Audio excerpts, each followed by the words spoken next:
We look like that the modern race of people, were genetically engineered by this superhuman race of aliens that came from another planet. and that we look like them. This idea has been reflected and espoused by numerous others in recent years, including the eminent archaeologist and researcher Zecharia Sitchin, author of the best-selling series of books on the subject, The Earth Chronicles. Mr. Sitchin explains. You can see here her features a little damaged. Her divinity was marked by the pair of horns that she had. She held a jar with the water of life, and she was surrounded as a decoration, but perhaps also symbolically, with a symbol that some refer to as... He further states the entwined snakes are actually symbolic of the DNA molecule. Dr. Sitchin later concludes the records of the Bible teach a condensed version of the same general story of this Anunnaki race coming down from above and genetically engineering us, creating us in their image as a hybrid slave peoples to work and labor on their behalf. These beings, according to Sitchin's work, are the source of man's ideas of the gods and goddesses. But is this really true? Is the biblical account a mere condensed version of the same story as recorded on the Sumerian cuneiform seals? Or, in reality, does the Bible tell a different story and give us a different origin as well as a different reason to explain these heavenly visitations? What does the Bible have to say? In Genesis chapter 6, in the first few verses, we read that the sons of God saw the daughters of men and that they actually married them. And we also read, a little further on, that they produced children by them. This sentiment is reflected in all the major mythos of ancient cultures. The Bible not only describes this intermarrying of the angelic race with the human race, but also suggests these fallen angels taught their wives the magic arts forbidden by God, and yet today these very arts are receiving a huge resurgence of interest on a worldwide scale, and I do not think that this is by mere accident. It is obvious the histories of the Sumerians and other ancient cultures, including the Mayans, Incans, the Gita's of India, and numerous others, tell this similar tale of those who from the heavens came down. However, only the Bible deems these beings to be sons of God, or literally, fallen angels, while all other cultures paint them in the light they most desperately desire, the role of God Himself. So perhaps these ancient records and modern-day UFO experiences do not really reflect those of aliens from faraway worlds, but rather, perhaps, they serve more as proofs of the angelic race. Jesus said in the Gospels that a man would leave his father and mother and cleave to his wife, and they being two would become one flesh. Most biblical scholars believe this to be the sexual union. But it is not the sexual union where a man becomes one flesh with his wife, but rather the resulting conception.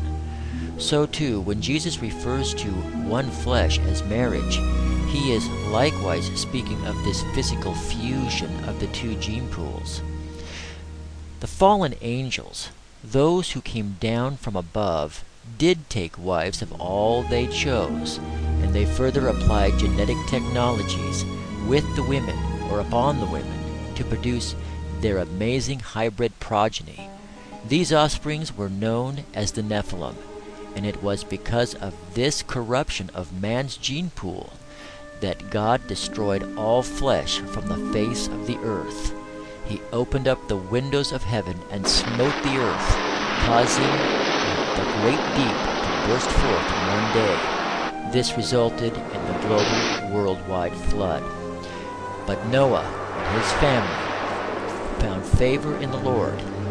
And God spared Noah and his family, for one reason only, because his line was the only human line left free of this demonic genetic manipulation and production of these fallen angels' hybrid seeds. Though the angels of God are very beautiful, Satan, one of the most beautiful angels at one time in heaven, and his minions have fallen from their first estate. And in spite of the claims of many, they look nothing like us.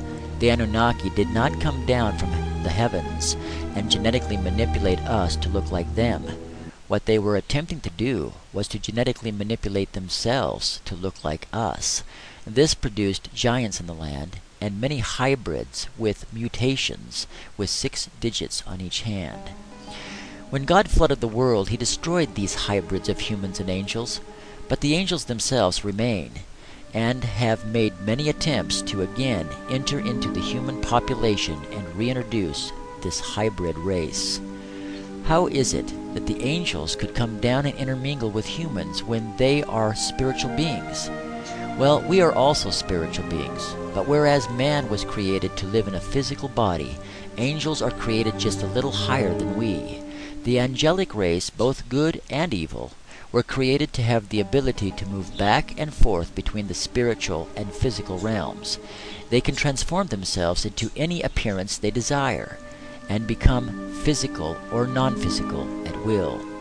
In the 18th chapter of Genesis, God appeared to Abraham in the form of 3 men, or angels, and these angels ate with Abraham. God's angels appeared many, many times throughout human history to people, and they were physical when they appeared. The book of Hebrews tells us a great many things about the general nature of angels. In Hebrews chapter 1, verses 13 and 14, it says, "But to which of the angels did God say at any time, 'Sit at my right hand until I make thine enemy thy footstool'? Are they not all ministering spirits sent forth to minister for them who shall be heirs of salvation?" This passage gives us the reason why angels can become physical. They were created to be messengers, ministers, and literally go-betweens of the physical and spiritual planes of reality. Later on in Hebrews, we are also told to keep kindness towards strangers and be generous to strangers, for some have thereby entertained angels unawares. While many think these are wormholes for beings to travel the vast distance of space from their world to ours, what we are actually witnessing is the opening of the chimney, or literally the windows of heaven, as recorded in Isaiah chapter 24. Then God declares the ends of these demonic angelic beings, as well as the royal bloodlines that worshipped and served them from the very beginning, and who helped these beings deceive the entire world through science, falsely so called, and the pharmacy arts. These beings are indeed with us, and have been since the fall in the garden. They are all around us, in the air, and usually beyond mortal sight and sound. They are a vast network of wicked spiritual beings on the verge of revealing themselves to the whole of humanity for the purpose of complete and total spiritual deception. These beings are very, very real, and every now and then we get a glimpse alerting us of their presence.